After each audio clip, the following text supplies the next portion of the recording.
I'm going to pull the meeting to order here. Please call the roll. Toohill? Yes. Esty? Yes. Flournoy? Yes. Anderson? Yes. Rasmussen? Yes. Gandy? Yes. Ham? So we have Judy by phone here, by speakerphone. Council, are there any changes to the agenda? We have one, which is approval of the May finance report. We're deleting that because that was previous. Yes, Mayor. I have something that I'd like to discuss with council. I don't know when you'd like me to do that.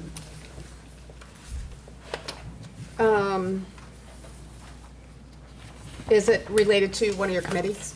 No, it's not. It's pursuant to email that I Okay. sent you earlier. So let's talk about that under the mayor's report. Great. Okay?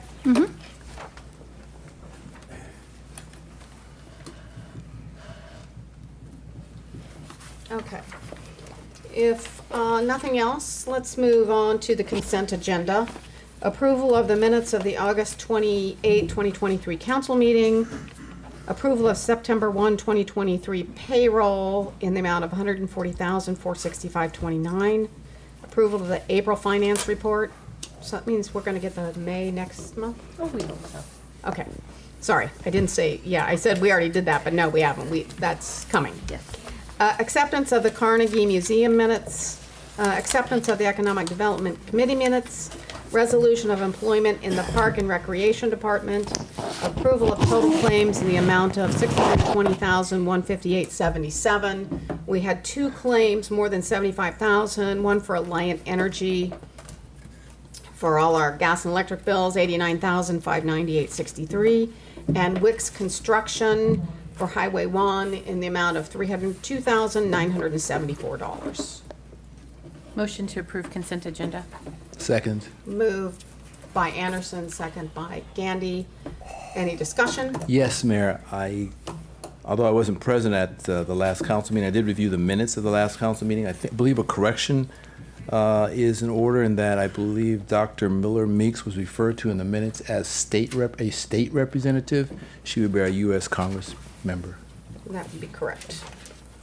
That would be on page 4, I think, of the minutes.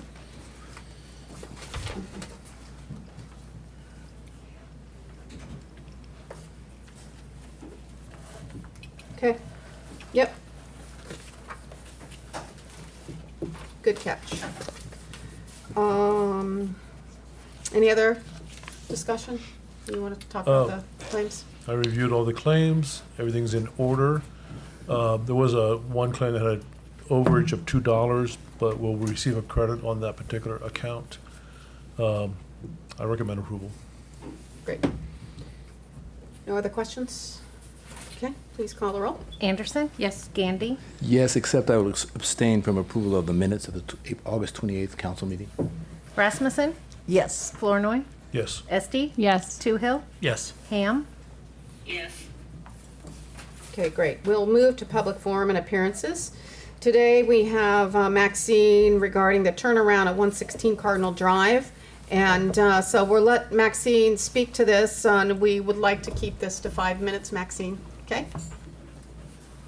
Well, that's good because I'm not going to say much. I just wanted to point out the top right photo is the condition of your 12.5 feet today. The bottom right is the condition of my 12.5 feet, both of which make up the entire turnaround of the concrete. And the bottom left is just a different view of the center section of my 12.5 feet, which is the one that has the biggest crack in it.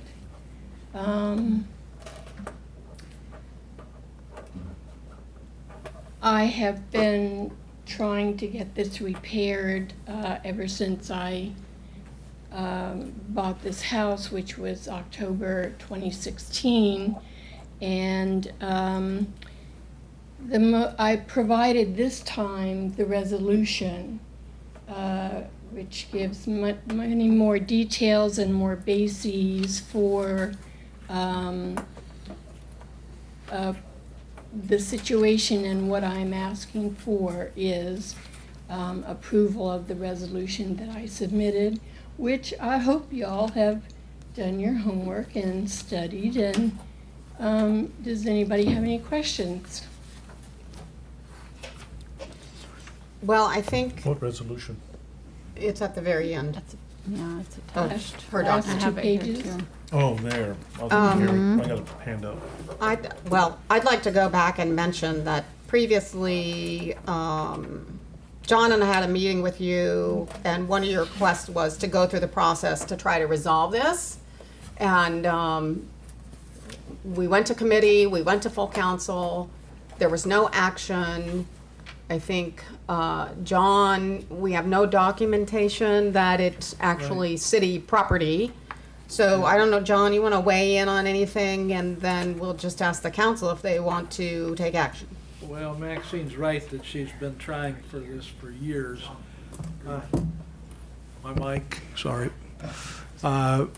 She has approached the council previously. She's also had meetings with different members, including the mayor, and she's talked to me several times also.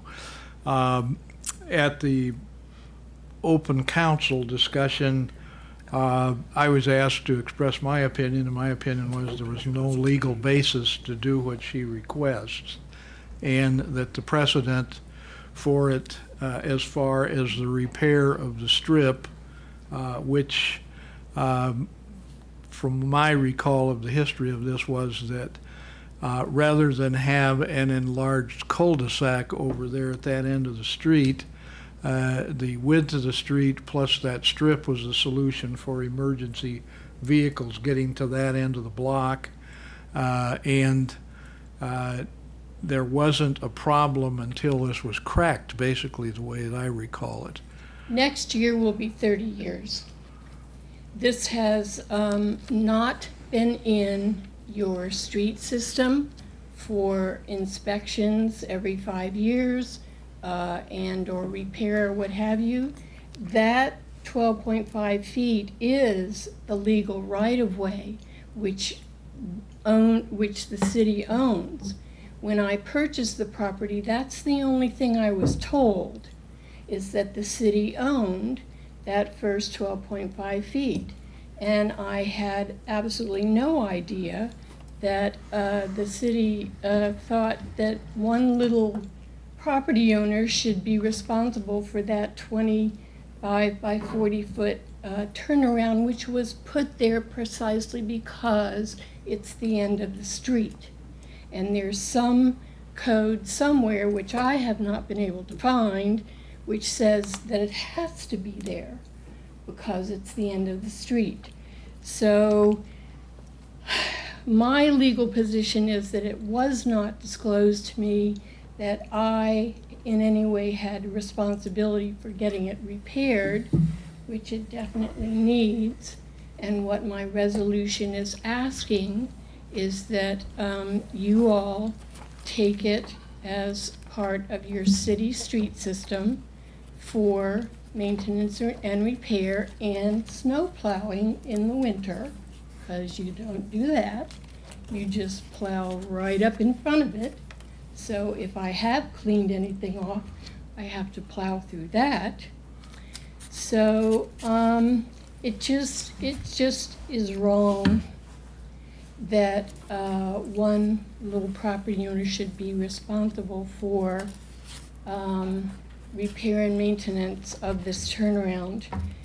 There have only been two previous property owners, Ronald Charlton and Gailey Lawfer, were the owners in 1994 when Cardinal Drive was made concrete. And they made some kind of agreement to give easements. I have an easement and you have an easement for using both of these sections, but the deed language also calls it an exception. And this situation should certainly be an exception to the adjacent property owner being required to repair that. So my resolution language is pretty detailed and thorough. Can they John, were do you it, done Mr. with all your Morrissey? thoughts? No. The city does have every 5-year plan for different parts of the city as far as the way you improve streets. The city hasn't had a policy ever to pick up pieces of widened right-of-way as part of the street system. That's what this is, and she's right about the neighbors when it was paved concrete, made some kind of an agreement, which your predecessors were part of, so they didn't have an enlarged cul-de-sac at the end of that street. Well, it's my understanding there's really not enough room for it. I've looked into measurements and stuff because I have had a proposal to Waste Management to take my grass, but also make the whole thing concrete so that they can just drive around it. But I've asked them to do a test to see whether their trucks really could operate just in what the space we have, not taking up any more space, but just use the space we have, and they would drive on my 12.5 feet. That would transfer over to being the right-of-way, but we'll use it. Why would you want They'll them? drive on it. Why would you want them to drive on your 12 feet, which is closer to your home, versus what's out in the right-of-way? I'd be giving the land to you, just like in that resolution, my 12.5 feet I would be giving to the city to be officially responsible for the repair and maintenance of the whole thing, the turnaround. Right. You already own yours, I'd be giving you mine so that you could be responsible for the whole thing. So let's let John finish what you Okay. wanted to say, and then, There really isn't any way the city can just do nice things like make everybody's paved parking look nicer. That's not in the city budget ever. We want to have our city streets maintained first. Parkings come second. This extra right-of-way that you're talking about, the street is 26, 28 foot wide generally down there, and then you have the rest of the right-of-way, part of which is your 12 foot on your side of the street, and that's what you object to having some broken concrete on. You're not the only place in town that has some cement off the street. I can think of one down in the same neighborhood as Logan Apartments that several vehicles park on, and it'll get more cracked as time goes on. It's out in the parking, and there's other places around town. But the town isn't looking to make those part of the street system, and if it bothers you badly enough that you think you want to have it paved, you could probably ask the city to consider that. But as far as the city doing a paving program on the parking, I don't think that's something that the council's ever discussed as a possible part of the street I don't budget. know why you're using the word parking, sir. This has nothing whatsoever to do with parking. Actually, It's a turnaround. The deed language on my deed specifically says there shall be no parking on it. right. This is a turnaround. It's for vehicle traffic. Some And people the call big- what I'm referring to as parking, Maxine, they call it the tree yard, or they call it the tree lot, or they call it the tree right-of-way. It's the distance between your property line and wherever the city street is or the city curb is for the street. Most of this town has people that have lawns on their parking.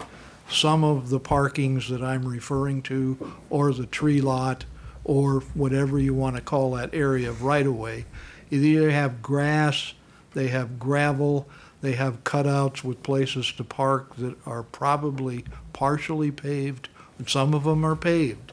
And you're one of them that has one that's paved. The fact that it gets used for turnaround or back ins and around and so forth was something that the neighbors agreed before you ever bought the property. That Mr. Charlton would be responsible for repairing it 25 years in the future. Did they really talk about that, sir? That's why you have a titled opinion and you have somebody look at your property when you do things as a buyer. It's So- not something the city has an ordinance about how that works. So at The this city point, doesn't do that. we've hashed this and hashed this. Council, do you want to make any recommendation? Do you want to take this back to committee? Do you want to talk about it again? Do you want to take any action?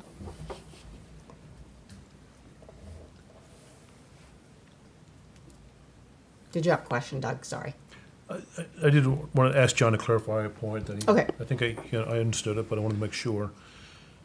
Did you say earlier that when this was first put in, the residents in the area agreed together to have this put in lieu of a circle at the end of the cul-de-sac? Right. The way So was the city a party to that arrangement? it would have been part of the way the street was designed that was approved in the subdivision. The subdivision itself first had gravel roads. Then there was enough money escrowed that they paved the street with cement. Rather than have a cul-de-sac wide enough to satisfy fire trucks and satisfy what became waste management and so forth. The We do neighbors Well, that wasn't the. didn't want anything that big. I remember this from a man named Raymond Dake. I don't Yeah. even know if Ray's alive anymore, but he had engineering background, and they saw that as a solution. So that's what the neighbors agreed before Maxine ever approached the scene.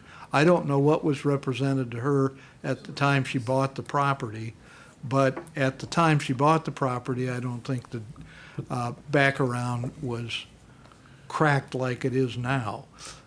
I can probably go to 5 other places in town that have something like that on the tree lot or the parking or whatever we want to call it between the curb and the sidewalk or the curb and the property line that's private. Did And those they're all citizens- cracked. That's another Excuse me. question. Well, Yeah. we know that there are other cul-de-sacs in town that cannot make the turn, and they do have to back up into somebody's driveway. That was my other question or point, was that Marilyn Leak probably answered this question. We have other cul-de-sacs in town that are more narrow than this one that do not have any special cement pad put in place for people to turn around. True. Correct. True. In fact, would be the only one that, if the city agreed to this, the Yeah. only one that's in existence, right? Yeah, I don't doubt that the intention was good to try to help out the city as far as emergency vehicles and service vehicles out there. So, from that standpoint, it gets used every week, doesn't it, Maxine? And from that standpoint, if you look at it as detracting from her property and so forth, maybe she does have a point about that. But the rest of it is, if you set that precedent, probably got a lot of other places in town that have cracked pavement parking. That would include sidewalks too in the parking, right? Crack sidewalks? Well, fortunately, we got a sidewalk ordinance that's pretty specific about everything that relates to sidewalks. Right now, we don't cover this parking area. This is not a sidewalk. Yes, your code section specifically mentions sidewalks. This is not a sidewalk. This is an oversight. However it was set up 30 years ago, it needs to be modified now because this definitely is used. It should have been included with Cardinal Drive back when it started, but it wasn't, which is why we are in this position we're in today, that this has not been repaired and maintained. If Ronald Charlton and Gailey Loffer understood when they were allowing for this to be put on their property, that they were going to be the ones to have to repair the concrete in the future. I've spoken with Christopher Loffer, who says he doesn't think his parents would have agreed to that if they had understood that Well, I don't back think, when this was being in 1994. yeah, I don't think that I disagree with you on that. They probably wouldn't have agreed to that on the 12-foot that's in the city right-of-way. But as far as it being in the city right-of-way and having cracks in it, this is far away from something that's demanding a fix right now, is what I'm And telling you. sir, I've been working on this for 6 years. Because you don't like the looks of it. No, sir, it is, I can't drive over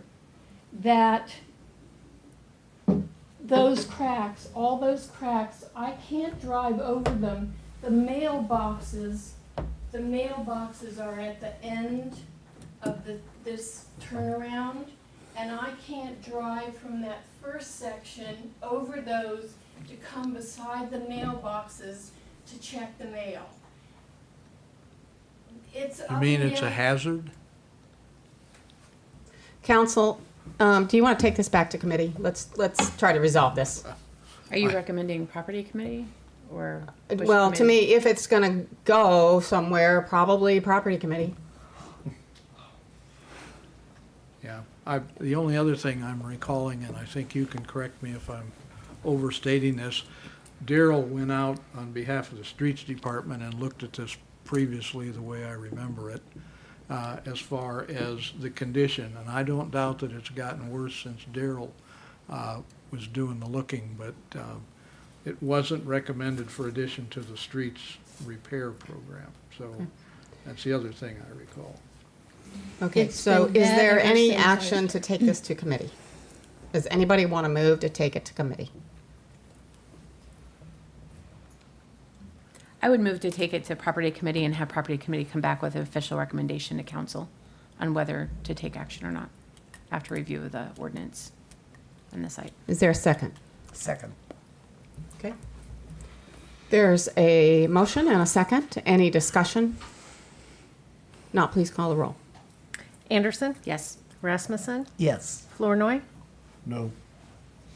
Esti? No. Toohill? No. Gandy? No. Ham? Okay, so that motion has been denied. Okay, thank you, Maxine. Madam Mayor, Yes. Jennifer Hamilton is here, and I met with her and some other people last week, and I told her to asked her to come to council tonight and make an invite about a particular program she's running later this month. Oh, I okay. forgot to call you and ask you to add it to the agenda, so Okay. she's here now, and I'd like your permission to have her speak to council for just Okay. 1 or 2 minutes. Any objections, council? Okay, so go ahead, Jennifer. Thank you. Thank you for having me. I'll be very quick. I know you're busy. So I met with Doug and a couple other people, talking about what we're doing with Fairfield Cares. This is a local nonprofit that is working to develop programs for elder care in our community, largely around building a volunteer army, as well as we have some, and you have also given us some grants to do a needs assessment survey, which is to do an actual survey of Jefferson County to get a real, get the metrics on what is happening in caregiving in our county for people receiving care as well as people providing care, and seeing what we might be able to do better in terms of building more, or actually creating programs that would train people to become caregivers. So this would be a step beyond the volunteer level, but actually into more skilled care for a community. So in the interest of providing education towards that, we have developed 3 lectures that we'll be providing at the library, the 23rd and the 30th of September and the 6th of October from 1:30 to 3:30 in the afternoon. Those are Saturdays. It's being sponsored by the library. They will be recorded. These lectures will be recorded. And then they'll be up on the library site as well as our own Fairfield Cares site. And the lectures are on The first one will be on levels of care and who pays for it. So this is these are educational discussions. And then the second one will be with a lawyer who's going to be talking about wills and trusts, and then actually creating an end-of-life, like a drop-dead box, what I call a drop-dead box, which is basically a way of collecting materials together, have them ready for that time when we leave here. And then the third one is on a presentation of the 5 wishes, which is a end-of-life format that we'll be presenting. So Can you just tell us wanted- those dates one more time? The 23rd of September, the 30th, and then the 6th of October. So 3 consecutive Saturdays, 1:30 to 3:30, in the lecture room at the public library. Great. You mean the 7th of October, right? Is it the 7th? 7th is 7th, sorry. 7th. Okay, great. Just This make will one- Saturdays, thank you. Yeah, just make one point. The grant that you talked about is one of our lost grants that we awarded to Fairfield Cares last year. So we're in the process of developing that needs assessment survey, coming along nicely with that. So thank you for that. Thank you. Thank you, Jennifer. Thank you. Appreciate that. Let's move on to resolution, action items, and ordinances. The first action item is consideration to set a public hearing for drawing specifications, form of contract, and engineer's estimate for 9th and Jefferson water main improvements. We want to set this public hearing for Monday, September 25th, at 7 PM. So that is our next council Yeah, meeting. I don't know if you need me to say anything on Yeah, go this ahead. or not. This is a water main project on 9th Street from, let me think here, Washington south to Jefferson, and then from 8th over to 9th on Jefferson Street. It's about 1,300 linear feet of water main, and the schedule that we're looking at is to open bids on October 5th so that you could potentially award a contract at your October 9th council meeting. So I move that, And I believe Melanie knows Jumping the gun. budgeting better than I do, but I think this is all budgeted for through cash on hand, I believe. I know there's no grants involved, so it makes my life way easier, that's for sure. You just have to wait for the check to come, right? Okay, so is there a motion to set this public hearing? I move that we set it for a public hearing on Monday, September 25th at Okay, 7 moved by PM. Esti, Second. second by Toohill. Any discussion? Seeing none, please call the roll. Esti, Yes. Toohill, Yes. Flournoy, Yes. Anderson, Yes. Gandy, Yes. Rasmussen, Yes. Ham, Okay, next action item, consideration of engagement letter with Ahlers Cooney for amendments to the urban renewal plans and development agreements. Tom, do you want to talk about this? Or Doug? Yes, me. No, not me. This Doug. Tom? Yeah, no, go ahead. Okay, so this is for Ahlers and Cooney to help us walk through the TIF district for Phase 5, I believe, of the North Campus Village, and helps them with that development. They'll actually be demolishing the old agriculture site. Reef Green. Reef Reef Green. Green, right. And I don't know, is there anything else we need to add for that? it's Brownfield, right? Yes. That is, and this one is going to also work on the development agreements that we had with Phase 5 and 5.5, because this is, there was a mess up in the paperwork that was filed, and so this is extending one and taking away from another to Yeah. correct that. Yeah, so if you remember our last We did council that meeting, Martin Brett was here, he talked about that a little bit. So, I make the motion that we approve the letter of engagement with Ahlers and Cooney for urban renewal planning and development agreements. moved by Flournoy, Second. second by Toohill. Any discussion? Not, please call the roll. Flournoy, Yes. Toohill, Yes. Gandy, Yes. Anderson, Yes. Esti, Yes. Rasmussen, Yes. Ham, Next is a resolution, consideration of a tax abatement application for 801 West Kirkwood Avenue. This is a storage unit, I believe, which, with Norm Gegner, and of course, he has other storage units around town. So, I make the motion that we can approve the tax abatement application for 801 West Kirkwood Avenue. moved by Flournoy, Second. second by Esti. Any discussion? Not, please call the roll. Flournoy. Yes. Esti. Yes. Toohill. Yes. Rasmussen. Yes. Anderson. Yes. Gandy. Yes. Ham. Yes.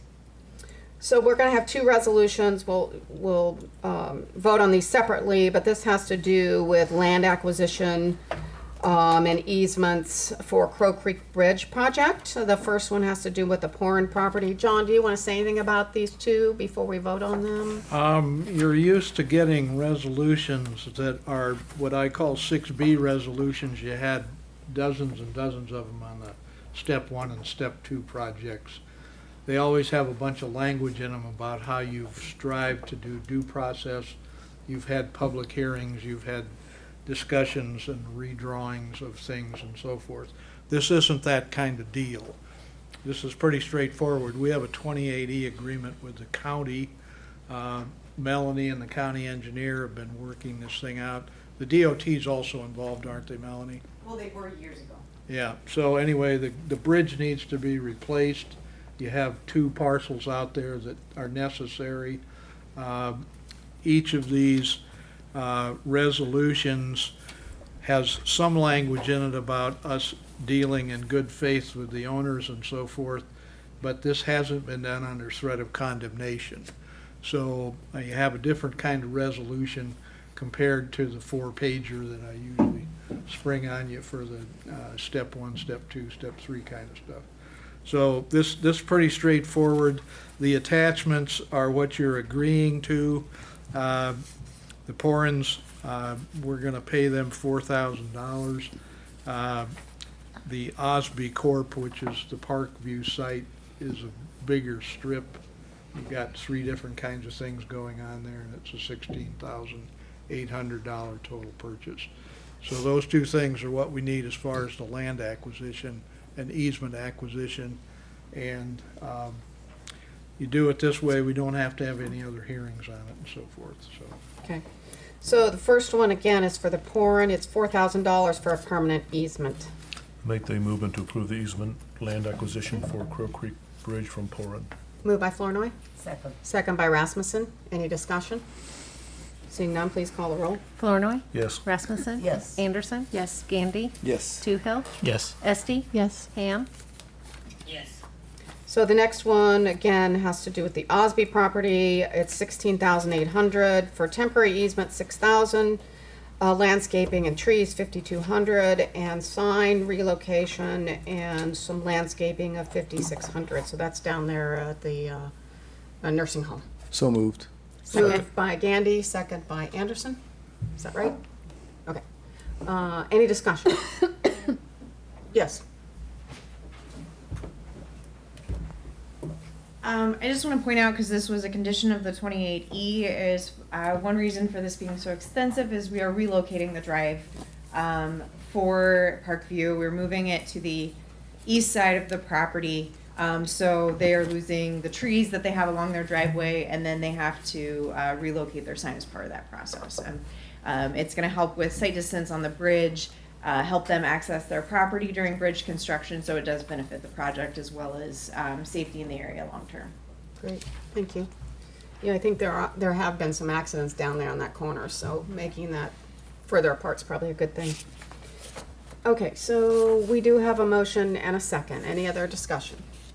Now, please call the roll. Gandy. Yes. Anderson. Yes. Flournoy. Yes. Rasmussen. Yes. Esti. Yes. Toohill. Yes. Ham. Yes. Okay, ordinance number 1230. This has to do with the speed limit amendments on Highway 1 South. And since it is the second reading, I am going to... Do you want to say something before I open the public hearing? Yeah, you can open the public hearing. Okay, I'll open the public hearing. Does anybody want to talk about this? Seeing none, I'll close the public hearing. Go ahead, Melanie.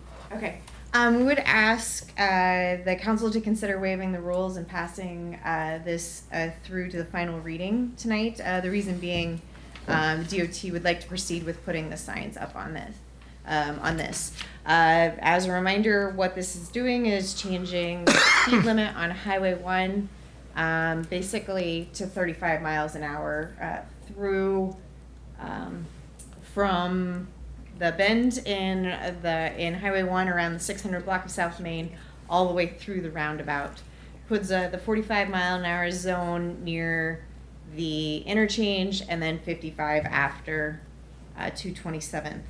Last meeting, there was a question about whether the 15-mile-an-hour in the roundabout needed to be added. The short answer is no. The long answer, Dave can talk about if you want that, but the short answer is no. The 15 miles an hour does not need to be put in there. Okay. It So- will be posted though, right? It is posted. It is It's posted, considered a okay. warning sign, not a legal sign. A recommendation speed. Yeah. Yes. I make the motion that we Suspend the rules. suspend the requirement for a third reading for ordinance 1230. Okay, is there a second? Second. Second by Toohill. Any discussion? It's actually not in the rules, it's in the Iowa code, so it's not really in the rules. I do have one question. We've talked about changing the speed limit on this road for a long time. We never could because it was a state highway. Why now is this in our hands and not? So the DOT sets the speed limit based off of how fast people drive. People drive how fast they do based off of their physical surroundings. So things, lots of studies saying that like street trees slow people down. And because of the construction of the roundabout, people are going to have to slow down. Additionally, going from an urban or a rural section that's got shoulders and ditches to a curb and gutter section that we're putting in on this stretch is another thing that psychologically people will slow down. The state will readdress the speeds after it's been open for a while. I'm hopeful that we get lower speeds. 35 is kind of optimistic, but we're gonna start there.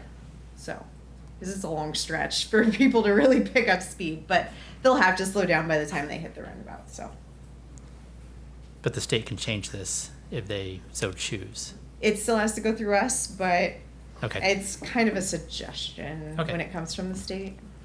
Strong. It's a strong suggestion. Got it. Okay, go ahead and call the roll on this first vote. Flournoy, Yes. Toohill, Yes. Esti, Yes. Rasmussen, Yes. Gandy, Yes. Anderson, Yes. Ham, Okay, then I'll entertain a motion to finalize this at the third reading. So Make the moved. motion. Oh, go ahead. I make the motion to move this to third and final reading. Moved by Toohill, Second? second by Flournoy. Any discussion? Now, please call the roll. Toohill, Yes. Flournoy, Yes. Rasmussen, Yes. Gandy, Yes. Anderson, Yes. Esti, Yes. Ham, Okay, great, thank you. Next is ordinance 1231. This is consideration amendment to the fence ordinance. Again, this is the second reading, and I'll open the public hearing. Does anyone want to speak about the fence ordinance? Not, I'll close the public hearing, and what as I recall is we were moving, the main thing was moving this to 4 feet, correct? And amending it so that there can be fencing in the front on a temporary basis for Yeah. gardening. Great, thank you. So, take a motion to approve. So moved. Moved by Esti, Second. second by Gandy. Any discussion? Not, please call the roll. Esti, Yes. Gandy, Yes. Toohill, Yes. Anderson, Yes. Rasmussen, Yes. Flournoy, Yes. Ham, Okay, next up is ordinance 1232, consideration of property maintenance code extension. This is again, the second reading. Because this, again, is the second reading, I will open the public hearing on this. Does anyone have anything to say about this particular? Okay, if not, I'll close the public hearing. Council, I would like to let you know that I did receive I guess more of a lengthy email that I will get you copies of. I'll forward them to you. I think a couple council members actually got them from Tammy DeShepper, and she had some concerns, so I'll push those out to you so you have those. Her concerns are impact on low-income residents, arbitrary enforcement, and excessive scope of the ordinance, and she's got her reasoning in there that, again, I'll share that with you. Do you think, Mayor, that we ought to have perhaps our city engineer speak to those concerns at this point, or do you prefer? to wait? Did you Well, get this? Yeah, I don't think she's gotten it yet. Okay. So I just pulled it up right before the meeting tonight. So I'll let you discuss. It'd be more Weston's job than Okay. the engineers, because it had to do with enforcement of the ordinance. Then I would ask, Weston has not seen the email. If perhaps he could review it and have comment on it for our next Yeah, council meeting, our third reading. yeah, and I'll share it with John as well. So you have it before your next Yeah, meeting. I haven't seen Mr. Shepherd's, but I also, on this particular ordinance, thought you might want to table it for a meeting.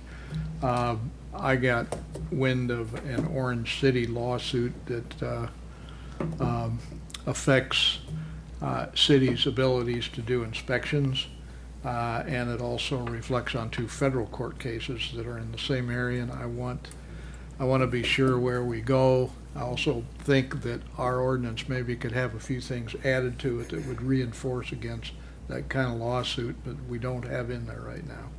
So if we table it for a meeting, everybody gets a chance to look at what your local complaints are, plus what's going on in the courts. I think it would be helpful too to think of some scenarios, particularly maybe from your perspective, John, the things that might come up, that how would that be applied with this code, just to make sure that the council is fully informed, let's put it that way, Right. about possible scenarios, and is this the direction we want to go, just to make, again, doubly sure that the council is all on board. One of the challenges is, I think we're adopting a 76-page or 72-page code by reference, not because we read it. So who wants to sit down and read 76 pages of code?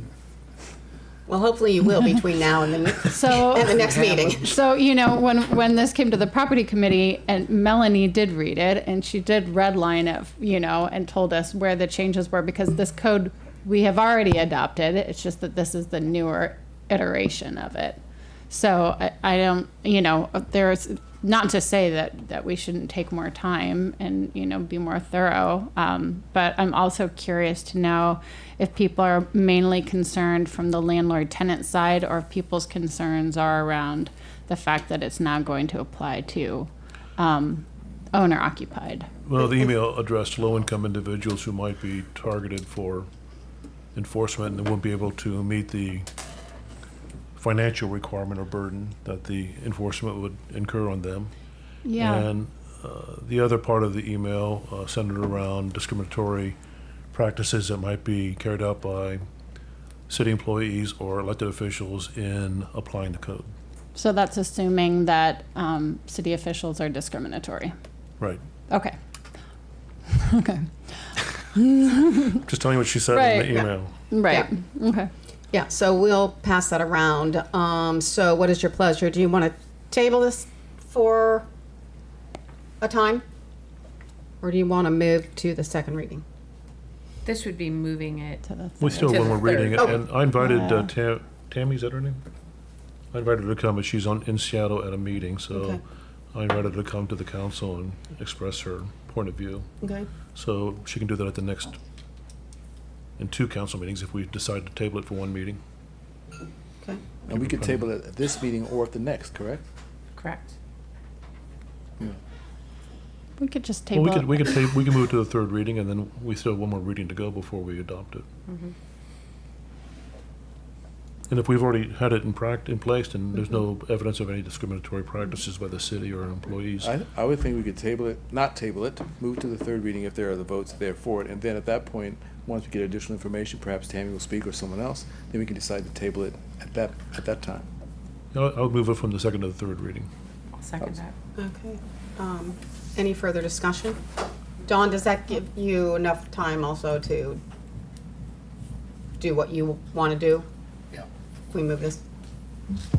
I did also receive a call from an industrial, and I left my paper back there, from an industrial user regarding GFIs. So will have a recommendation for some language change in there. It's actually related to a change that we modified the property maintenance code that then makes it more stringent for industrial. So I just need to clarify the language on that editing. So I'll bring a change back on the third reading regarding that. Okay. Okay, so we do have a motion and a second to move this to the third reading. And if there's no other discussion, please call the roll. Flournoy, Yes. Anderson. Yes. Toohill, Yes. Gandy, Yes. Esti, Yes. Rasmussen, Yes. Ham.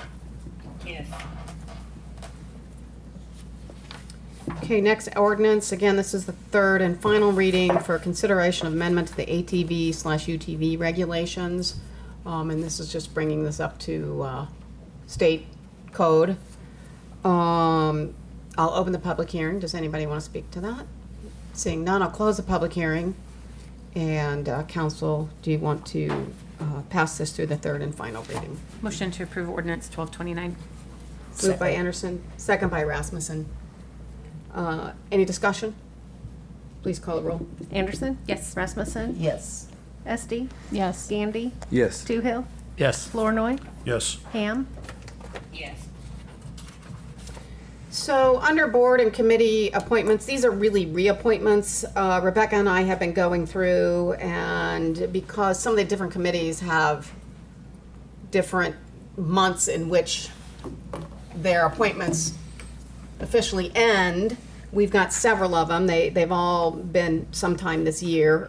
It might have been at the very beginning of the year. So I've got several. I'd like to just go through these really quickly because these people are still on their boards. So under airport, we have Renee Holmberg. Under civil service, we have Deb Johnson and Randy Cooksey. Planning and zoning, Lyle Modlin and Janice Hyde. Public access TV, Erica Richards. Carnegie Historical Museum Board, Sandy Gillespie and Sherry Neff. The Volunteer Center, Jeff Wilson and Tony Webb. Historic Preservation, Scott Reneker. And the Library Board, Janine Parker. So if you want to take these one at a time, each you would just want to do, again, these are people who are already serving, their times have expired, but they're willing to serve another term. So that's If okay. they've already been pre-approved by the council at another time, I Yes. would just make the motion that we approve them in collectively approve their reappointment. Okay, great. Thank you, Doug. Second. Second by Gandy. All those in favor say aye. Aye. All those opposed, same sign. Great, thank you.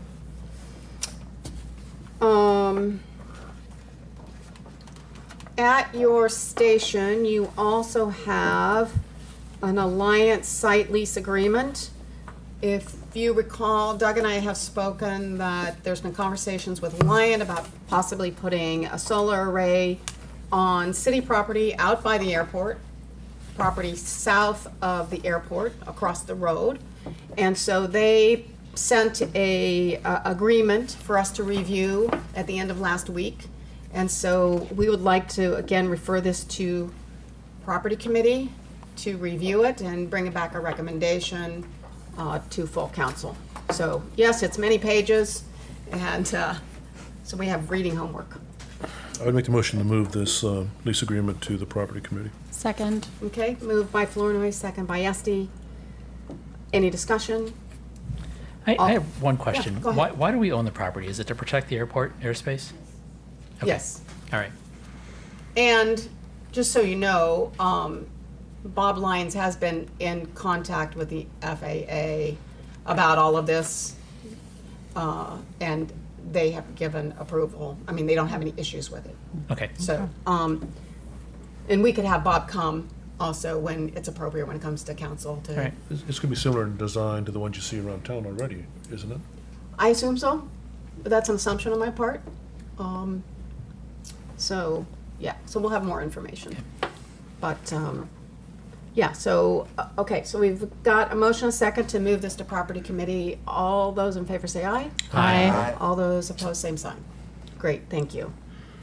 Last thing is Elizabeth wants to, I think, share a little information or. Yeah, I do. Thank you, Mayor. I emailed the mayor and city administrator, city clerk, and John Morrissey about the fact that I'm actually moving out of the 4th Ward. The time is to be determined because we still have our house in the 4th Ward for the foreseeable future. But I mention this now because I think that there are some timelines that I have to meet in order for my seat to go up for a general election. I'm still not certain what those timelines are, but it's my sincere hope that the 4th Ward can choose who gets to, who can represent them on city council. So I think that, again, I'm not certain of the timelines exactly, and I'm looking into it, but I just wanted to make that announcement. But I at swear the, to them. yeah, at this point, that someone has until September 28th to get their papers To in. get their petition in, correct? Yes, to run in the 4th Ward, but it seems like at some point you will resign that position. I'll in the have 4th to, Ward. yeah, I'll be resigning as soon as I no longer reside in the 4th Ward. Okay. John, what's, if she, you're up for re-election this year, right? I'm not, Not- she's not. so the She's fourth not up for ward's not re-election, up. so how can someone petition to run for the 4th Ward seat if there's no vacant seat present when they file the petition? Well, here's the way it's gonna work. If she's still, I think it's possible she might still be in the 4th Ward the first or second week of October. Am I right? I believe so, All right, so but what, it could be as soon as the 25th. the remainder of your term up until swearing in January, the mayor can appoint somebody to fill a vacancy with the council approving that. But then you have to give a notice in the newspaper to the public, who gets about 2 weeks to ask to have a special election. And the special election otherwise is trumped by the person that's just gonna serve out the term. This works that way whether there's 2 months remaining or whether there's 8 months remaining. But that's how you handle the short term. After that, you may want to decide as a council whether to have a special election for an unfilled seat if nobody runs for it. But somebody can take out papers with you having announced that you anticipate you will not be there to fill out your term, even if, you know, nobody really wants to run for 2 months. They can also run for the upcoming term. So that's what your September 28th is about, is the upcoming term. So. Yeah. So if an appointment were made by the mayor, that would just be to fulfill the current term? Right, just to finish For out. the rest of the year. Yeah. Term would be more than a year. It's whenever you're up for election. It's whenever you're up for election. My understanding, reading the code though, is that if you elect to have, if the council decides they want to have a special election, it has to happen with the general election. The one, if there's one that's coming up. I don't know, John, and correct me if I'm wrong, but it seems like under chapter 372, there are a couple different ways that this could happen if I vacate. I think there's only 2 ways to do it. Yeah, a couple. So one being that the mayor can appoint someone, and then it has to be approved by the council. So a vacancy, so the appointment and then approval by council or by special election. But appointment by the remaining members of council, blah, blah, blah, shall be made within a certain period of time after the vacancy occurs and shall be for the period until the next regular city election. I have a Yeah, question. and I was thinking in my mind that her term was up at the end of this year, and that's incorrect. I Or thought the the- council can request a special election, which could happen with the general election. But it doesn't say in the ordinance that, or in the code, that the mayor makes an appointment and the council approves. It seems like the council appoints, but The I'm council not selects. certain how that works. Yeah, it's just like any other appointments, you can approve it or not approve it. I'm making that suggestion. Yeah. Is it, Well, could it it be depends. I that, would suggest we do it a different way, but depending on when you resign, there has to be, the seat would have to be included in the general election. If you resign before a certain date, then it has to be included in the general election, as I That's how understand would it. understand it. Yeah. which would be, somewhere in September, sometime in September, to give time for someone to gather their signatures for a petition and file. And that's due by the 28th? 21st, I think, or 20. is it 28th? 28th. 28th of September. It's gonna be Is fast. the vacancy by September 16th? Is that correct? Is that what it is? I believe it might be that. And if so, then I can, again, like I would want to know what the timeline was if that was a possibility to have the fourth word up for a general election.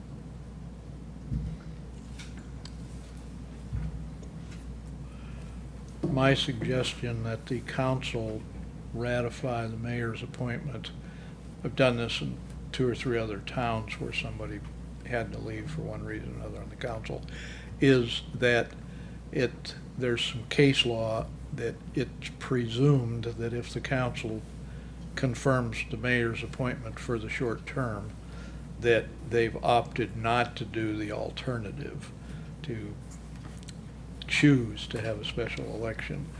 And I guess this isn't a very good scenario as far as having a special election, except for the fact that Liz has got a longer term than 2 months to January. Can't So- the residents of Ward 4 petition and require the council to hold an election? Pardon? Can't the residents of Ward 4 file a petition and require the council to hold an Yeah, election? that's the notice you put in the paper that says there's a vacancy. There's gonna be an appointment unless you petition. Yeah. Or the council can elect for a special election. Yeah, so you really got possibility of the ward petitioning, you got a possibility of the mayor appointing, and you got a possibility of the council acting separate from the mayor. Just to clarify too, if the mayor appoints, it read that until the next election, it's until her next election, correct? Until her Right. seat Yes. is Okay. normally, not Yep. the next general election. Got it. Yeah. Okay. That's what I Right. understood. Yeah. Because of, I mean, I don't know if it matters or not, but I was appointed when Darren moved out of the ward and then fulfilled the remaining 2 years of that Right. term before I was up for election. So she would, it's 2 more years Yes. for Elizabeth. Yeah, yeah. Like I said, I had in my mind that you were up this year, but no, that's Nope. in 2 more years. Yeah, that's why. Okay, so just, that's an FYI, okay? Yeah, that's what I, So Elizabeth will let us We're know. no further along than we were 10 minutes ago. Oh, that's not true. no, That's not we know true. more. Yeah, Well, we haven't even tried to convince them That's not to not move. true. Yeah. You know, people can submit their petitions, right? That's still allowed, assuming that potentially there could be a special election. and you will let us know as soon as you can. We'll let you know ASAP, and it Yeah. will happen so soon. Okay. All righty. Well, congratulations on your new home. Oh. Hope moving is easy. Never. Okay, under city attorney report. Yes, this is gonna take about an hour and a half, Your Honor. Oh, boy, okay. Well, I'll try to be nothing good brief. happes after 9 o'clock, Can I so you actually? got an hour. Yeah. Steve has been hanging around just to answer questions on a water and sewer issue. Can we just do that first so he doesn't have to? Committee and board reports? No, just the one. I just the one issue on water and sewer. We'll do the rest of it. We'll do the rest of it in order. Are But you okay, John, with that? Are you I'm fine okay? with that, yeah. If- Okay. I do have some things I need to tell you. so Okay. Okay, so Tom, can you do this one thing? yes, I'll just do the one issue. Water and sewer met tonight, and there's a proposal from Steve for new meters that will be read through a Verizon cellular network. We have in the budget for meters $31,905 that will cover a test program for this in the suburban Heights area. There won't be any additional funding. It won't cost us anything extra to do this. It will eliminate our need to read meters. The residents themselves can check their water usage at any time with an app on their phone. This is a dedicated cellular system, so it will not use 5G or anything that may cause an issue. So Steve has hung around to answer any questions that anybody may have.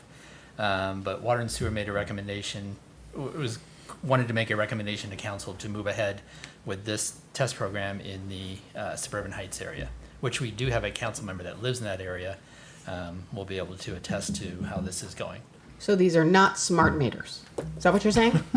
That's always been the big, Well, the big super conversation. They're intelligent. but Super they're not smart. Wait a minute, we're taking out the smart meters and putting in dumber meters? Well, I wouldn't consider them smart meters. They do say smart on there. All it is just radio, or it's not even radio frequency. That's the thing I like about it. We do have a lot of customers that are concerned about the radio frequencies. This is all cellular. So What's the difference? you have Cellular, what's cellular? That just is Wi-Fi. Huh? Sends it up to the cloud.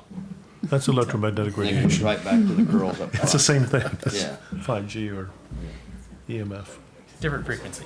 Different So- frequency maybe. Yeah, different it frequency. sounds like a smart meter, but So- yeah, it might be different frequency. What's Yes. nice Or different though, power. it sends a message right directly to the office that there's like a software program that assesses whether or not like there is a leak. So it saves somebody going around individually to the meters to Right. read them, and potentially we could catch leaks earlier. Yep. It collects data all day, and then it sends a text message to the girls up front every day. So it will track the usage going on. The way it is now, we read our meters every 30 days. We gotta walk around and read the meters. We don't know if they've got a leak until 30 days later. How many They know meter, this within 2 or 3 days. how many meters do you read every month? 5,000 and something. What is the Well, timing of this? Don't the smart meters just send a signal? Is that what you mean when you say reading?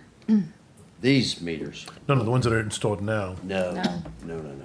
No, you gotta physically go around. Every And single collect it. household is Yeah, but even the visited? radio reads, you have to collect those with the reader. For the water, You gotta get these are the close. water water. meters. Oh, for the water. Yes. Yeah. And So then what we is got a the- hodgepodge of touch pads and badgers and What's the timing of your proposal down here, your trial area? Like, how quickly would the meters be installed, and then how long would you be reading those on a trial basis? we'd be reading those once we get them installed, all 81 of them out there. They'd probably be in by the end of the year, easy. Okay, I mean, it's gonna take a little time getting a hold of everybody, setting up an appointment to get in to change them out. So that takes a little bit of time, but I'd say by the end of the year, we should have all those in and have that system up and going. And then that way the girls and everybody can see how they like it. Is this gonna be a good fit for us? Do we wanna go this route? So the test would be on 81 meters? and there's a cost affiliated with this test? Oh, yeah, you have to purchase the meters and the software. So then once we do the test, then we'd be looking at how are we gonna fund this citywide? How long do you anticipate the test being? Oh, I'd give it 6 months. And during the test, consumers will be able to put the app on their phone as well? They can have access to that, to where they can just read their meters. So let's say you've got it and you want that app on your phone and you go on vacation, you can see if there's any water going through your meter. You know, I like that. and if you see something, well, get somebody over there to stop it, so. Do you have any idea what we're talking down the road on a citywide rollout, cost-wise? 80 to They're around 2 31,000. million, I believe. Yeah. If 80 meters is $31,000, it's gonna be more expensive later. Yep. But I'm confused. Why were people objecting to having the smart meters put in their homes? If you're going around reading them manually. That was Alliant. That was Alliant on Those the are smart electric meters. not the water meters. Well, the water meters also were Oh, smart that meters. was over electric No, meters? we don't have any Yes. smart meters out there. It's just radio read. Then why- Well, why that's did what a you smart decide meter whether to is. install them or not? Because it's a radio read, it's radio frequency, and that's what people objected to. On which meter? The radio read On the meters on the water. Yeah, that's what we have now, right? But you said you read them all We've manually. got some radios, we've got touch pads, read-o-matics. So We've got a little bit of everything mixture. out there, yeah. Regardless, for the water meters in town, you still have to send a person out. It's just a matter of how close they have to get and what device they have to have in their hand. You have to go by that residence to get that read. Okay. Right. But on the new ones, you won't. You don't. You don't have to Yeah. read it all. That's what I thought. You just drive by Yeah. my house and you This will get to send read it straight up here to City Hall. Yeah. We could build a whole town in in one day. I mean, everything would be. How long ago was the radio read meters put in? 2012-ish. A little before that, they're starting to come out. And how long were they supposed to last? Generally, they're always 20 years on everything. And that's what these meters are too, 20 years. And don't we have some kind of operational thing that if somebody wanted to keep their old analog meter, they could? Is that? If they wanted to opt out to a touchpad Right. instead of the radio read, which is just a touchpad on the outside of the house that you go up and you zap it with the zapper. That was the option that they had. Okay. Or I I still. was trying to Still remember, have. it seemed to me like they had some type of option Right. to do that. And, Because they didn't want the radio signals. right, So currently we have radio and touchpad, and we're looking at a cellular read Just where there would be cellular-based. no person going out, it's just data being transferred all day long. Eventually, it would wipe out meter reading altogether. Not all day long? Well, it collects data every 5 minutes, but then it only sends it one Once. text. And it requires a software install here at City Hall on some systems. Yeah, they have their own software. So will this save the city money? I would have to think they are pretty efficient meters from what I've seen.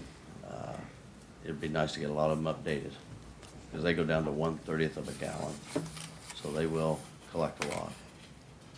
So it'll, But I mean, in terms Catch of employee leaks. time, are we gonna have less people Oh, reading yeah. meters, right? A lot less, they can be doing other duties. And this would be paid for out of the water budget? Hmm? This would be paid out of the water department's budget? And you have sufficient funds to, Oh, yeah, we've got funds. I know you do, but do you have sufficient funds? Just to do the pilot though, yeah. right? Oh, For yeah. the pilot. I'm talking about for the whole city. Down the No. road, we'll just start having to set aside for that. But you must have run the numbers out for the whole city already, right? What's that? You must have run the numbers out for the entire city. I feel we can do it, but in reality, this would take 4 to 5 years to get Right. the whole, So you're thinking a rollout like by section of town? yeah. Okay. Like where we're doing it right now, Suburban Heights, that's Area 3. So if this works good and we like it and everybody's happy with it, then we would work on Area 3. And then we get that section to where, okay, we don't have to read that one, we still have to read 1, 2, and 4, but 3's done, and we can move on to another section after that, and just keep going. So only because I said on Ways and Means, from a budgetary position, we'd be biting this off in small chunks over the next 5 years or so. But it won't affect the general fund. It comes out of the water department's fund. and do A you little bit at a see time, yes. Yes. Yeah. There's enough. that employee reading meters then would just be deployed elsewhere, or you could go down one full-time equivalent? Right now, I have 3 people on my distribution crew, which gets tough. And when they have to read meters, which we read in the wintertime. Yeah. So we can do that, but generally you'll send out 2 at a time to get it done. Yeah. But with work orders, leaks, and everything else goes on, maintenance, it'd be beneficial if we could Yeah, eliminate that, keep these guys where they're at. yeah. So full implementation doesn't mean you can go down No. one person. You can hire more, but then there's times it's like, okay, we really needed this. But now, there's times when you don't. So do you anticipate there'll be sufficient funds in the water fund over the years to be able to cover the entire city? Yeah, I do.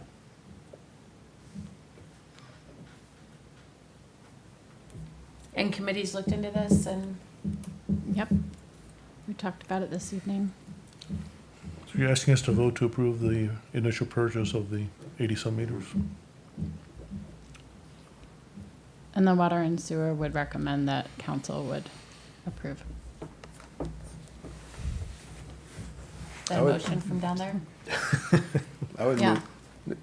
So moved. I move that we approve the request from the water and sewer to start with this pilot program and purchase the 80 meters. Second.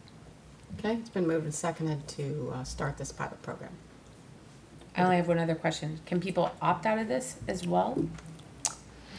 Or is this just, because you know that question's gonna come It is up. gonna It's come gonna up. come up. So we need to know, I'd rather not. I'd rather just go to one full system and be done with I it. have a question too, please. Go ahead, Judy. My question is, what are you planning for those who have opted never to have a cell phone so that they wouldn't have an app or anything to read? I'm just wondering what you're going to do for them. Well, it won't be any different than it is now. They can't read it now. Right. So.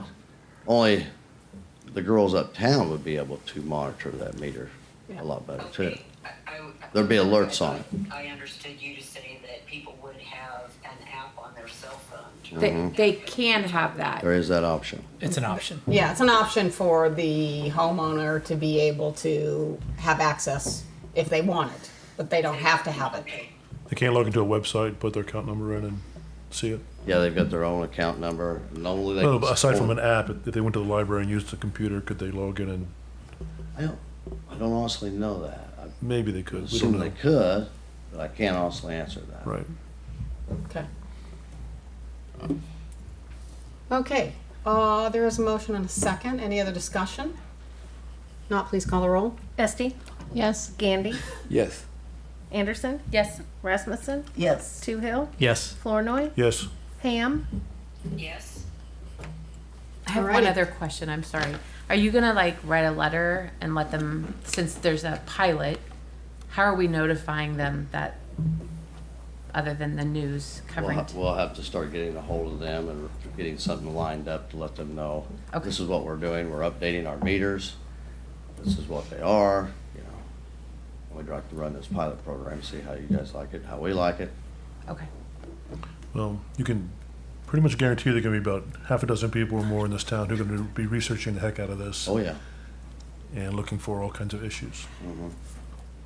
But the thing is, it's going this way, and I don't know if you're ever gonna be able to get away from it. You know, it's getting harder and harder, and they've even said touchpads is gonna be a thing of the past. So it's what we're looking at. We gotta start sometime. Good luck. And the way I understood too, they're not using 3G or 5G or anything like that. This is a separate system that doesn't use those frequencies or waves or whatever you Don't want have to the refer to. interference. Right, exactly. So,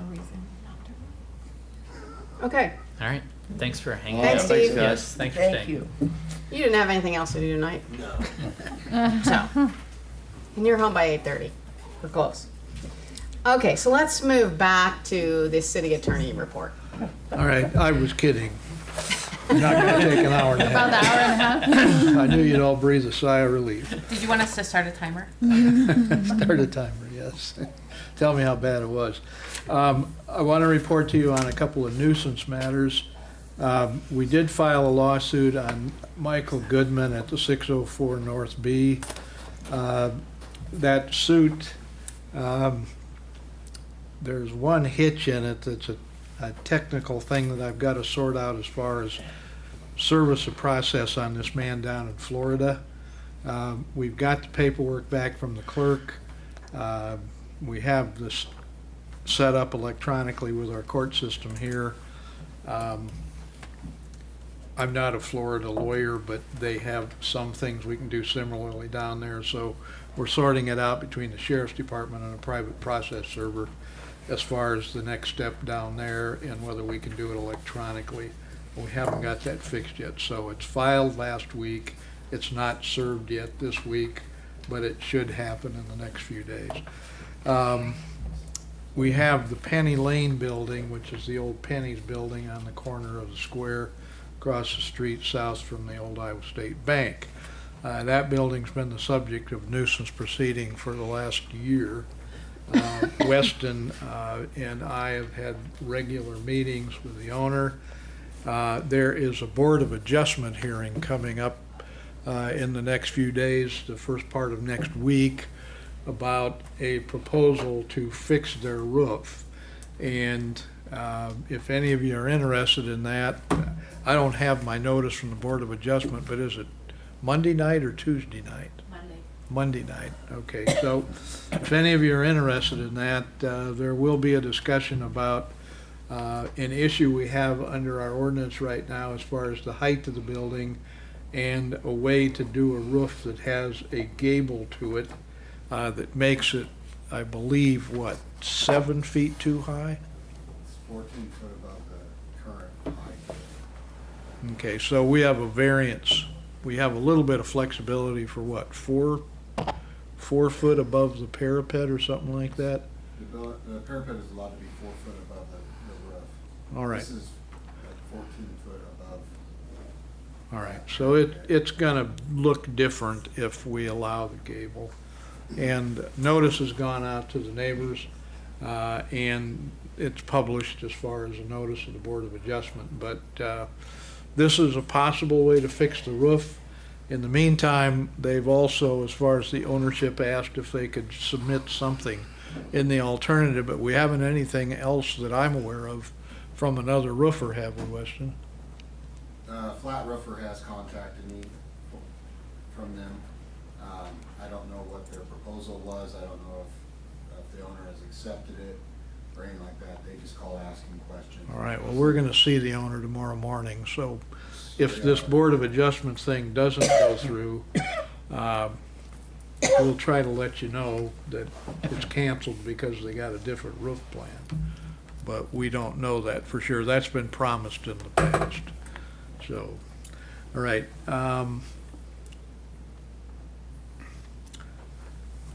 Tom, are you gonna talk about the ambulance board? I can. Did you have something specific you wanted to Oh, discuss?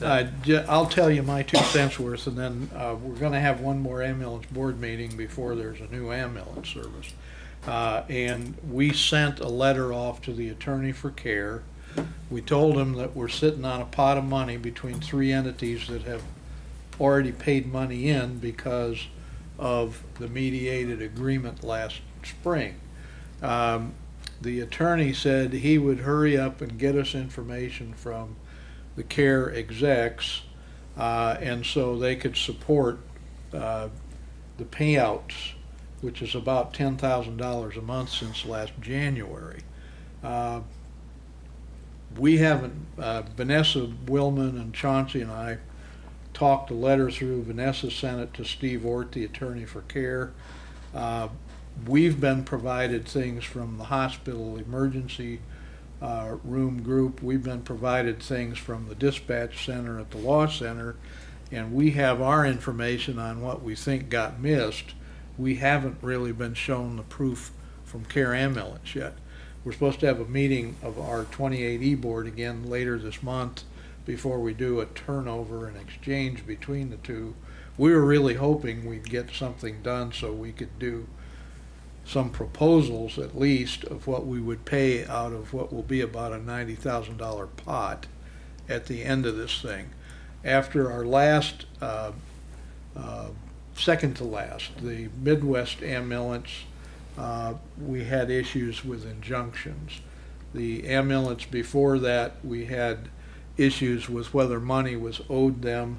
We had a accounting at the end of their leaving with a 45-day period in which they were supposed to claim anything else. We thought it was somewhere between $25,000 and $35,000 that was left unpaid under the terms of the contract.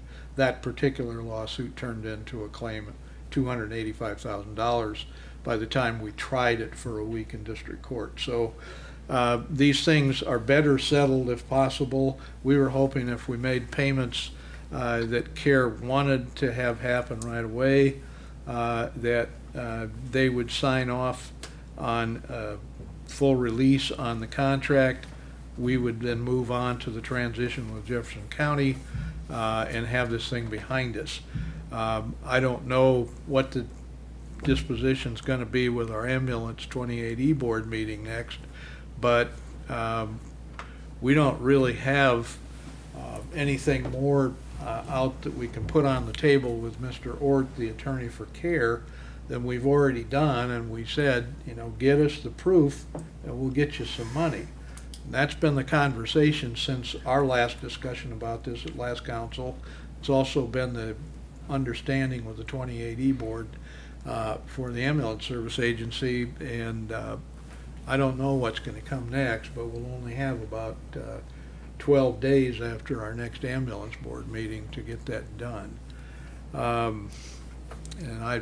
Do you have anything to add to that, Tom? It may be less than that, because I talked to Brian Thomas yesterday, and he says that their intention is, now that care is paid in full, other than that money in escrow, that they would like to take possession of our 2 ambulances and start up prior to the prior to the 30th. So they're looking at possibly the 26th or 27th to get it operational. Okay, well, So possibly. I think the 3 lawyers are anticipating the only claim we want to have left with them is the one where we're waiting on their proof. So hopefully it'll work out that way, but if they agree to end early, that'd be even better, I guess. So. Yeah. All right. There'll probably be more on that by the next meeting, so we'll keep you informed. There is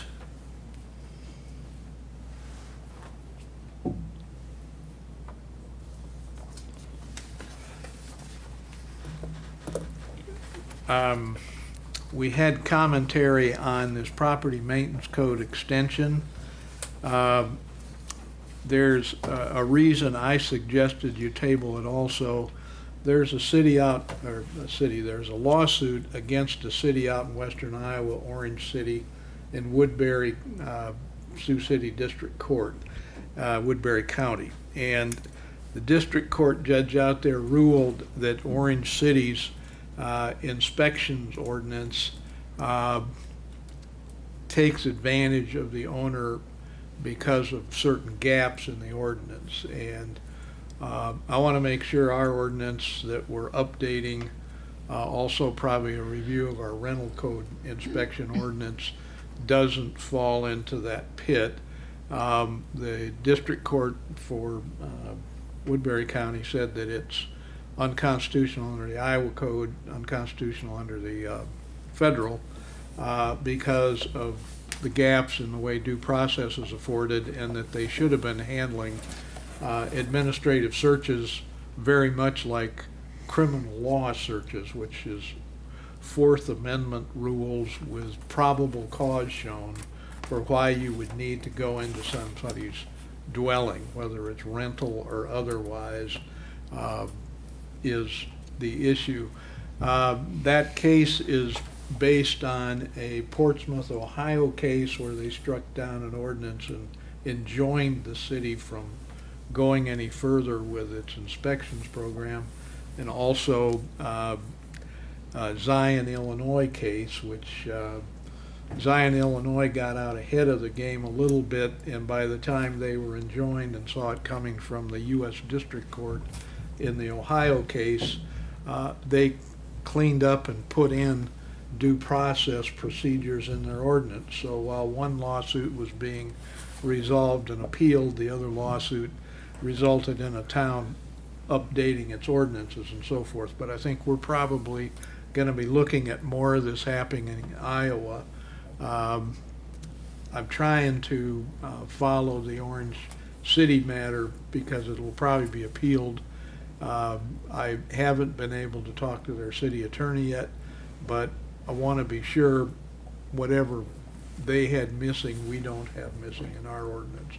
So we'll talk about that some more when the review's going on for the update on this broader extension of our code, but I think we want to make sure we don't get into that box. The other thing that's going on right now is we talked the last time about our sovereign citizens plaguing us with new papers. About every 2 days they file something else. And I'm looking at our city administrator, our city clerk, half a dozen other city people have been named in the pleadings that get filed upstairs in our courthouse. And our clerk of courts, if somebody hands them something, they really don't have a choice. They file stamp it, and then it's up to anybody that's adverse to either move to have it quashed or dismissed or get rid of it in some way if it's not a proper pleading or it's based on poor facts or no facts. And we've done that 4 times with 4 orders quashing and dismissing things. But that's in our upstairs courtroom at our local courthouse. Recently, there's a couple people doing this to us in 3 different cases that are all on file in our district courthouse, but one of these got expanded into the United States District Court. In this district court, as far as federal court, functions different than our district court and our magistrate division of district court, which most nuisances go into. And the U.S. District Court named our local magistrate judge, Weston McKee, myself, Dave Thomas, and Julie Harvey, who have been part of some of the procedures here, including, I think maybe somebody had a hand in arresting one of the parties that files these kinds of things. This is a complaint in a civil case. I have to treat it as a legitimate federal lawsuit against us. I'm not that far along yet because this will be reviewed by a United States District Magistrate, and there's a way you can ask them to have a review hearing on a motion to dismiss. And that's going to be what my goal is, to get the 5 of us out of U.S. court, period, because I think if they let that stay, there's going to be more of this, and it's just going to lead to headaches that we don't need. All of this is because we're trying to make a person get a $25 permit for a deck. And believe me, if I sound ticked off, that's just the nub of the matter. It's very, very aggravating to have, I mean, 2/3 of my briefcase tonight is this paper. And it's been going on now for about the last 3 or 4 months. So if any of you are served, make sure I know about it so we don't miss it and somebody gets defaulted. I'm not sure what the remedy is going to be if anybody gets defaulted yet, because some of the stuff they ask for is preposterous. Some of these are notices of trespass when our inspection occurred. Some of these are notices of infringements of rights other than inspection, and they claim like $30,000, $10,000, $50,000 under federal statutes that have nothing to do with a nuisance violation. They have not, some of them are based on things like the FCC, the FAA, and the banking laws of the United States. And if you read these things closely, you just get dizzy. So the extent of what's going on right now is, if they can get away with filing it and somebody put a file stamp on it, you got to deal with it. As far as our magistrate, in the last 2 weeks since we met, he entered an order against filings by the defendant Vera Rose, including a waiver of speedy trial, a notice of discovery incomplete. You don't get discovery on a nuisance lawsuit over a permit for $25.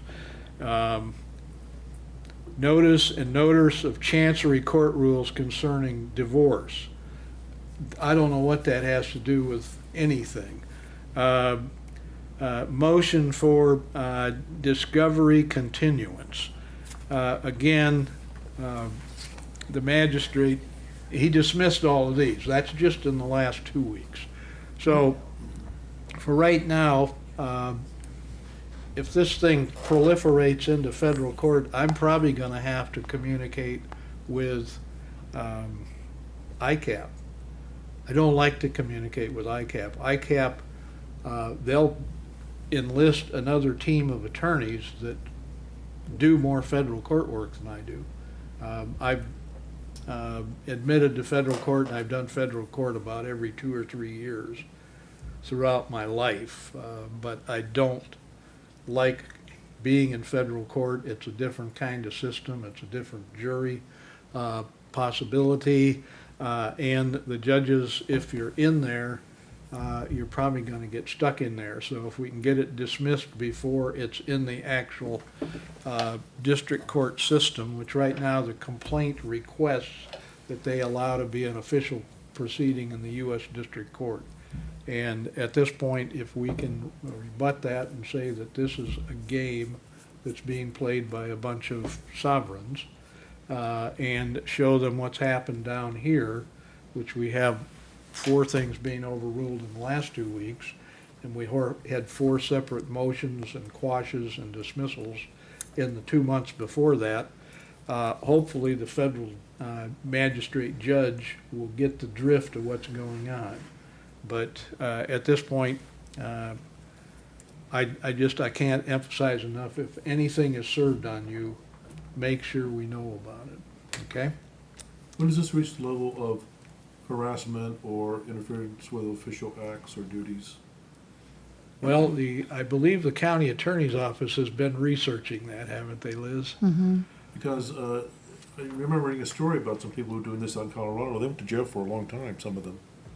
Yeah, if it's a criminal violation that's determined, then you've got the possibility of that. If the court does it another way, some of these dismissals and quashes should be enough to make, in Iowa rules of procedure, this qualify as frivolous lawsuits. If you get 3 bites of the apple on that, and then the court can start considering whether to sanction them. And the sanctions include civil penalties.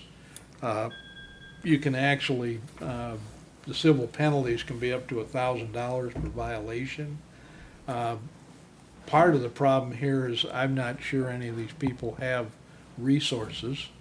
But the only thing that I've noticed is, even though that they file papers that say that we have no jurisdiction, we have no ability to proceed against them and so forth, that we're really not a government, that they're sovereign, separate from us, then the U.S. postal system is how they send a lot of this stuff to them. So they must believe in the U.S. postal system, even though they don't think we're a real government. So I'm heartened by that every time I see a real stamp on one of these, I know that they're probably tongue-in-cheek a little bit. But anyway, you're right, Doug. There's more than one way to approach this as far as the harassment notion. But I'm afraid they probably don't have anything better to do with their time than this. And right now, we know all of these people from having been in court. I used to think we had it pretty well handled in court. We've got sort of a canned brief that explains why the court has authority, why the city has authority, why the city attorney is the authorized rep. And the judges in the district court and in the magistrate court have found with us always as far as those authorities, which are out of our Constitution and our code. But as far as this situation in federal court, if you turn on YouTube tonight and you dial up Sovereign Citizens, there's about 1,000 episodes on there of people wasting time with law enforcement, with courts, basically arguing that the courts don't have any authority over them, even though they've been arrested and brought into court. And it's not a funny situation as far as the extent to which this is being taken a lot of places. But I'm afraid if we don't try to keep a lid on it, it's going to proliferate, and you're going to have people that feel hounded in just doing what their usual public jobs are. So it shouldn't be that way. But anyway, again, before I get a hold of ICAP or any of you get sued personally instead of officially, we're going to try to stop this at the next level. Other than that, I don't know if any of you have had any more experiences since we took up the things that they brought me a package of a week ago. So if anything else is new, I'd hear about it, okay? Okay, great. Thank you All right. very much. Sorry to take so long. No, that's all right. Good to know. So please keep him informed if you get any notices. Okay, so let's go back to committee and board reports. Personnel Committee. Doug? We conducted a meeting tonight at 6 o'clock, and we did the city administrator's 90-day evaluation, and we took under consideration some recommendations to add vacation or holiday days to the schedule for public employees, but no recommendations or decisions were made. Okay, great. Back to water and sewer. Do you have anything else? We did. We had one other item on the agenda, and I don't have the details in the paperwork. I know you gave me a printing of it. It wasn't. I don't know if it was on my. Yeah, 75206. I have the amount here. It was 75206. To 205 East Briggs. 205 East 205 East Briggs. They had a watering system in their yard that was running. I do have that. That malfunctioned. The timer on it malfunctioned. So the watering system was running 24/7 before they realized what had happened. The sewer portion of the bill for the 1 month period was an additional. Normally they went through 406 cubic feet of water a month. On the average for the last 12 months. This month they went through 10,420 cubic feet. So the sewer portion, the average between what was billed and the average for the last 12 months, the difference is $752.06. So since it was a yard watering system, it wasn't contained or operating in the house or anywhere near a drain anyway, the committee would like to make a recommendation that we forgive this, and also this is their first request ever, but we'd like to make a recommendation to forgive the sewer portion of the bill of a total of $752.06. I move that we forgive the 752.6 as a sewer portion of that bill. Okay. Moved by Flournoy. Second. Second by Rasmussen. Any other discussion? Now please call the roll. Flournoy. Yes. Rasmussen. Yes. Anderson. Yes. Esty. Yes. Gandy. Yes. Toohill. Yes. Ham. Yes. Okay. That it? I was just John pretty much discussed everything on the ambulance, but the building is nearing completion, and they hope to be in within the next couple weeks and setting up and everything, so. Great. Thank you. Police set trick or treat night. So, Chief, you want to come up and give us the date that you prefer? We prefer to have the city clerk do it from now on because I ask her every year when it should be. Would you guys approve that? I'm hoping I don't get as many questions as Steve because I know very little about the date. Rebecca and I did. We did the same time as last year, and because it's Tuesday and it's not a church night, we recommended the 31st of October on the same time as it was last year. And what was it, Rebecca? 5:30 to 7:30. Thank you, ma'am. Okay. All cool with that? Don't need to vote on that, do we? No. Okay. So there's an objection. So, all right. Tuesday, the 31st, 5:30 to 7:30 is trick or treat night. So get your candy ready. Thank you. Okay. Administrator report. And Melanie also has something. So. I'll go first. Okay.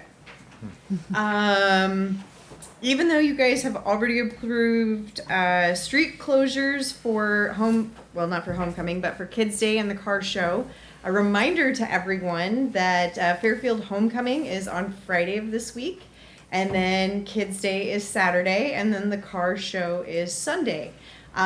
So reminder to the downtown businesses, and Connor, I know you're listening because you sent me a text earlier, so to the public that the downtown's going to have limited parking, probably Thursday, Friday, Saturday, Sunday, in order to prepare for all of those events.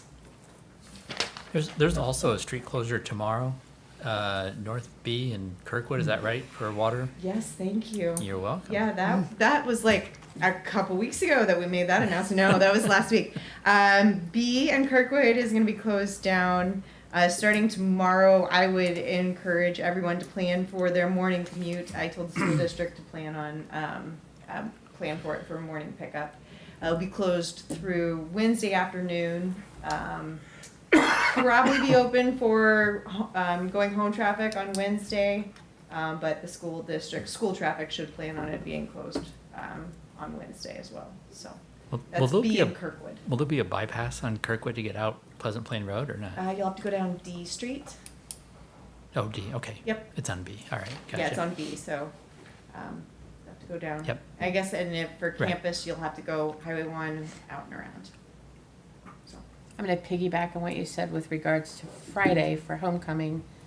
They're doing something really cool this year, but it's also gonna bring in a police escort from the east side of town.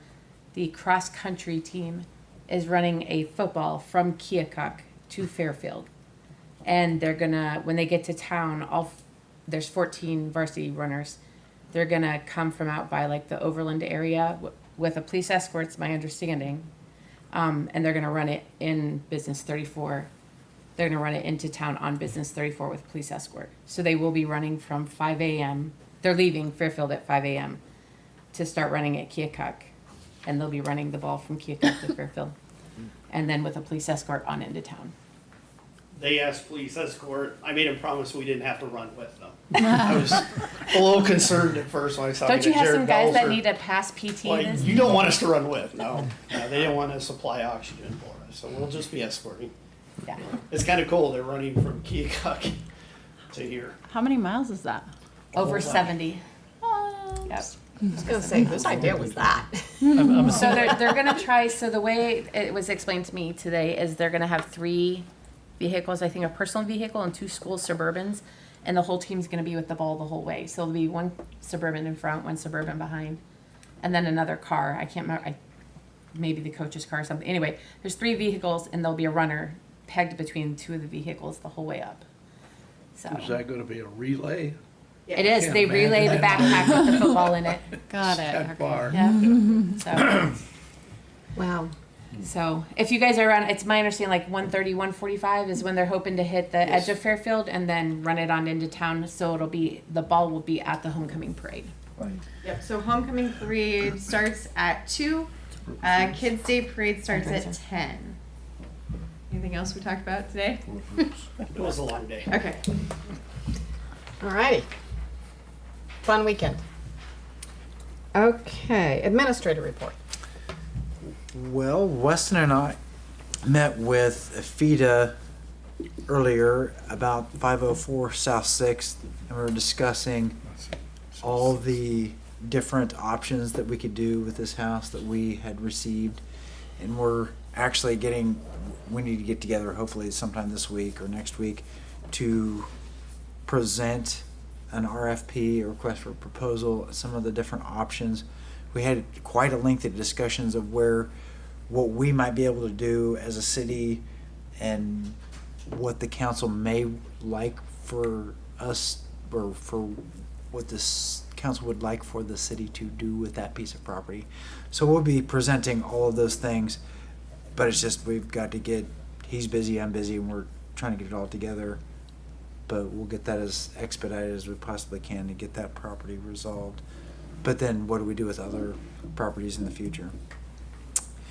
You've already seen the Alliant lease that we'll be reviewing, and it's a nice read, and I'm going to need to reread it, but I'm kind of excited about it, and hopefully it develops into more than just what they're asking for right now. So that's been in the works for quite some time, and so hopefully we get something done with that after review, and then we'll be able to present that publicly and go from there. The brush pile, I spoke too soon. We are reviewing the lease that we have out at the ski club. We would like to use a piece of that property to take our excess brush, and because we're getting ready to do another brush cleanup, we have way more than we know what to do with right now to burn it, but there's some resistance there. I want to make some reassurances that we're not going to impede any sort of functions of the skeet range, that we're willing, that we're absolutely safety is up front, and that there won't be any harm to the residents or anything from this brush pile and what we plan on doing. So we'll present all of those things and move forward with it, but we want to make sure that what we want to do, we can legally do before we do that. If not, we'll try to find another site, but we're really working hard on that project. The rec center floor for the locker rooms, Calvin and I have been working diligently with that. It's been an ongoing thing since I've gotten here. Apparently that floor was installed in March, I believe. And we actually brought the company in. Well, actually Calvin did. I don't want to take any credit for all of his hard work. Calvin brought the company in to see if they can resolve the staining issue. It's past inspection. It's just a discoloration. It's just cosmetic. But even the company they came in, they worked for an entire day, I think maybe 2 days, to try and get those stains off the floor, since it's relatively new. And it still is better, but not the way it should. So now they're talking about a resealant. We've requested a re-roll. Calvin has done everything he's supposed to do to keep the warranty, but things are still not effective. So he is documenting everything that he does to make sure that we fall in line with that warranty, so that maybe we can get some resolution in the future. But the company is working with us, but it's not going as fast as we would like. So that's consumed quite a bit of time. And that's where I'm at for now. That's it for questions. Any questions for Doug? Okay, I'll take a motion to adjourn. So moved. Moved by Toohill, Second. second by Esty. All those in favor say aye. Aye. All those opposed, same sign. Meeting adjourned. Thank you. Thank you, Judy, for being here by phone.